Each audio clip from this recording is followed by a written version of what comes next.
સાંતલપુર તાલુકામાં મનરેગા યોજના હેઠળ કામમાં કૌભાંડ સામે આવ્યું। સાંતલપુરના ગોખાતર ગામ ખાતે નરેગાના કામમાં કૌભાંડ થયું હોવાનો ગ્રામજનોનો આક્ષેપ। ગોખાતર ગામે ચાલી રહેલ નરેગાના કામમાં જેસીબી વડે કામ થતું હોવાનો વિડીયો વાયરલ। સરકાર તરફથી શ્રમિકોને રોજગારી આપવાના હેતુથી થતું હોય છે નરેગાનું કામ, તો તાલુકા વિકાસ અધિકારીની હાજરીમાં જ જેસીબી વડે નરેગાનું કામ થતું હોવાનો ગામના લોકોએ કર્યો આક્ષેપ। ગોખાતર ગામે નરેગાની યોજના હેઠળ ગામના તળાવ પાણીનો સંગ્રહ કરવા નરેગા યોજના હેઠળ કામ કરવામાં આવે છે, ત્યારે ગામના લોકોએ આ ઘટનાની વારાઈ ટીડીઓને રૂબરૂ મળી રજૂઆત કરી, તો ઘટનાને પગલે વારાઈ ટીડીઓએ તપાસના કર્યા આદેશ। વારાઈ ટીડીઓએ ગોખાતર ગામડી ખાતે ચાલતા તળાવની કામગીરીની રૂબરૂ કરી મુલાકાત તેમજ મનરેગાના અધિકારીઓને તપાસના કર્યા આદેશ। અહેવાલ અનિલ રામાનુજ, લોકાર્પણ।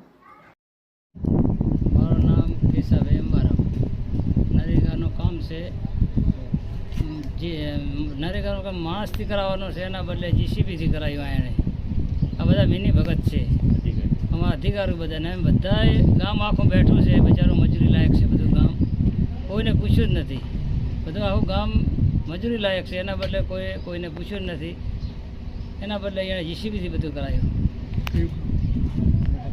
ગોખાતર ગામડી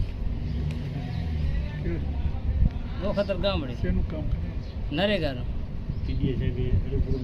મુલાકાત કરી, પછી ટીડીએ સાહેબે મુલાકાત કરી અને અમે એને જાણ કરી, એને મુલાકાત કરી, ફોટા પાડ્યા।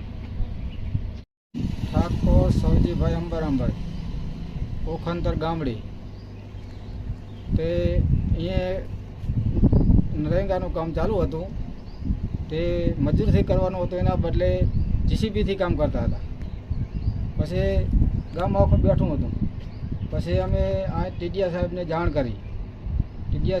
કરી, એટલે જીસીબી કબજે કર્યું, અહીંયા ફોટા પાડ્યા, આખું રિજેક્ટ કર્યું, અને ટીડીઓ સાહેબ બી આવ્યા અને મને મારવાની ધમકી આપી। અહીંયા ગયા એટલે મને મારવાની ધમકી આપી। ઓખાભાઈ વિરમભાઈ ઓખંદર ગામડી।